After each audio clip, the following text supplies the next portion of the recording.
क्या आपको पता है 80% ब्रेकआउट्स असल में फेक ब्रेकआउट्स होते हैं और यही वो जगह होती है जहां स्मार्ट मनी आपसे आपकी मेहनत का पैसा छीन लेते हैं। लेकिन अगर आप आज के 5 सीक्रेट समझ गए तो अगली बार ये ट्रैप आपके लिए प्रॉफिट जोन बन जाएगा। तो चलिए जानते हैं tip number 1, use RSI divergence for trade entry. जब मार्केट लगातार हायर लॉस बनाते हुए ऊपर की दिशा में ट्रेंड जारी रखती है तो चार्ट पर अक्सर पोल एंड फ्लैग पैटर्न बनता है। जैसे ही इस पैटर्न को एक बुलिश ग्रीन कैंडल ब्रेक करती है, कई नए ट्रेडर्स तुरंत ब्रेकआउट ट्रेड लेकर बाइंग साइड में एंट्री कर लेते हैं। लेकिन कुछ देर बाद प्राइस रिवर्स होकर नीचे गिर जाती है और ऐसे में बायर्स ट्रैप हो जाते हैं। इस तरह के ट्रैप से बचने के लिए हमें स्टोकेस्टिक RSI इंडिकेटर का यूज करना चाहिए। अगर किसी लेवल पर प्राइस हायर हाई बना रही है लेकिन स्टोकेस्टिक इंडिकेटर उसी लेवल पर लोअर लॉस दिखा रहा है तो इसका मतलब है कि मार्केट की स्ट्रेंथ कम हो रही है। ऐसे में चार्ट पर बेरिश डाइवर्जेंस बनता है जो इस बात का सिग्नल देता है कि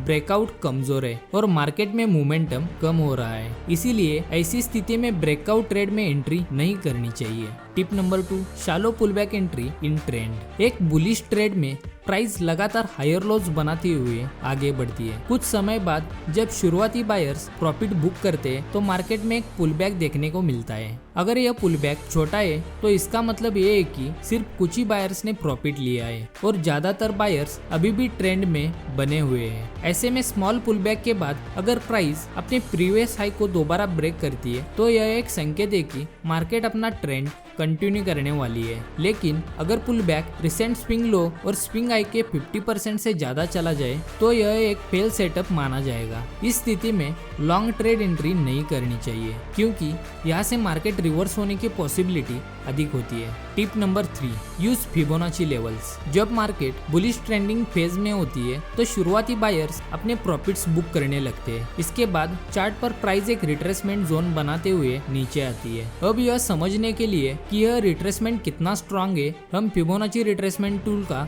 यूज करेंगे। इसके लिए हम प्रीवियस स्विंग हाई और प्रीवियस स्विंग लो को मार्क करके फिबोनाची टूल लगाएंगे। अगर रिट्रेसमेंट या पुल बैक फिबो टूल के 0.32% लेवल को ब्रेक किए बिना वही से रिवर्स कर जाता है तो यह एक अच्छा लॉन्ग ट्रेड अवसर होता है। लेकिन अगर प्राइस 0.32% लेवल को ब्रेक करके नीचे क्लोज करती है तो यह एक स्ट्रॉन्ग पुलबैक माना जाएगा। ऐसे में लॉन्ग ट्रेड एंट्री नहीं करनी चाहिए क्योंकि इस कंडीशन में मार्केट की रिवर्स होने की पॉसिबिलिटीज ज्यादा होती है। Tip number 4, price come back into its previous zone. जब मार्केट लंबे समय तक एक ही रेंज में ट्रेड करती रहती है तो चार्ट पर एक कंसोलिडेशन जोन बनता है। इस जोन में बायर्स और सेलर्स दोनों की संख्या लगभग सेम होती है जिसकी वजह से प्राइस उसी रेंज में फंसी रहती है। अब जैसे ही प्राइस रेजिस्टेंस लाइन को एक ब्रेकआउट कैंडल के साथ ब्रेक करती है तो नए ट्रेडर्स जल्दबाजी में लॉन्ग ट्रेड एंट्री कर लेते हैं। लेकिन कुछ देर बाद प्राइस रेड कैंडल बनाते हुए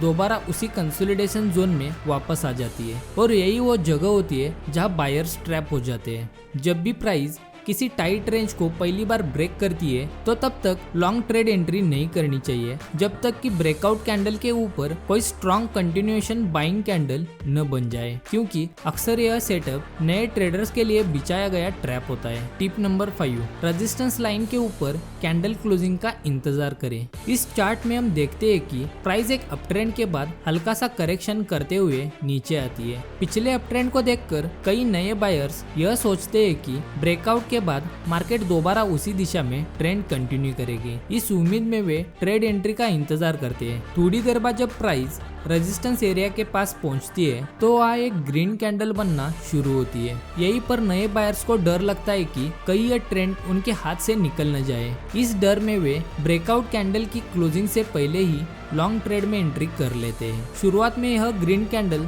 थोड़ा ऊपर जाती है लेकिन उसके बाद मार्केट में सेलर्स हेवी सेलिंग शुरू कर देते हैं। इससे प्राइस नीचे गिरती है और रेजिस्टेंस लाइन के पास एक लॉन्ग वीक कैंडल बन जाती है। अब जो बायर्स इस जोन के अंदर या ब्रेकआउट कैंडल के टाइम बाइंग कर बैठे थे उनके स्टॉप लॉसेस लोअर लेवल्स पर हिट हो जाते हैं। इसके बाद मार्केट में पैनिक सेलिंग आती है और प्राइस तेजी से नीचे गिर जाती है। इसलिए जब तक कोई ब्रेकआउट कैंडल रेजिस्टेंस लाइन के ऊपर स्ट्रॉन्ग क्लोज नहीं करती और उसके बाद कंटिन्यूएशन बाइंग कैंडल नहीं बनती, तब तक ट्रेड एंट्री से हमेशा बचना चाहिए। और अगर आप जानना चाहते हैं कि सही ट्रेंड लाइन कैसे ड्रॉ करते हैं जो आपको ऐसे फेक ब्रेकआउट से पहले ही बचा सकती है, तो अभी एंड स्क्रीन पर दिए गए वीडियो पर क्लिक करें। वहाँ मैंने यह पूरी प्रैक्टिकल प्रोसेस डिटेल में समझाई है। और अगर आपको यह वीडियो इन्फॉर्मेटिव लगा हो तो वीडियो को लाइक करें और चैनल को सब्सक्राइब करना ना भूलें, ताकि ऐसी ही और भी ट्रेडिंग एजुकेशन वीडियोस आपसे मिस न हो।